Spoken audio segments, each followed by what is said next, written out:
আমি আশিস বলছি। আমার বয়স 46। আমি চট্টগ্রাম ইপিজেডে একটা স্বনামধন্য গার্মেন্টস ফ্যাক্টরিতে চাকরি করি। তো 2.5 মাস আগে আমি হৃদরোগে আক্রান্ত হই। হওয়ার পরে আমি বুকে প্রচণ্ড ব্যথা অনুভব করি, তখন রাত 8টার দিকে। তো পরের দিন সকালবেলা মনে করেছিলাম সেটা হয়তো গ্যাস্ট্রিকের ব্যথা।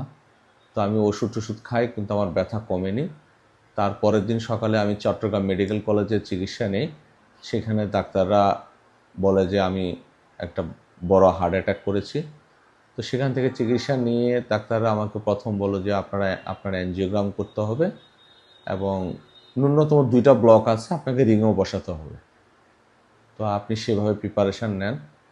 তো আমি প্রস্তুতি নিলাম। ইন দ্য মিন টাইম আমার একটা অভিলাষ ছিল যে রিংয়ের বিকল্প আধুনিক চিকিৎসা কী আছে।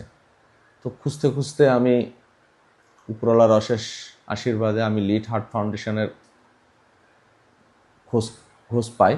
তো এখানে এসে আমি ওনাদের সেমিনারটা করার পরে আমার যা যা জিজ্ঞাসা ছিল আমি প্রশ্নগুলো করি।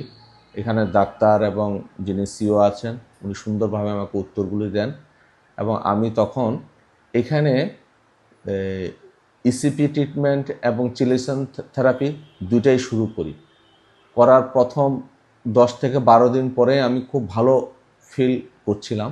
যেখানে আগে একটু হাঁটলেই আমাকে বিশ্রাম নিতে হতো, সে বিশ্রামটা এখন আর নিতে হয় না।